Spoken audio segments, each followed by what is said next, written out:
Hace años los Simpson describieron a la perfección al votante de derecha y al gobernante de derecha, como vemos en este video. ¡Impuestos!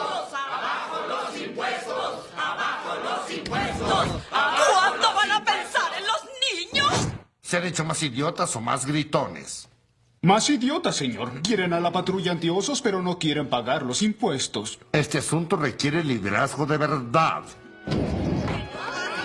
Amigos, sus impuestos son altos por causa de los inmigrantes. Así es.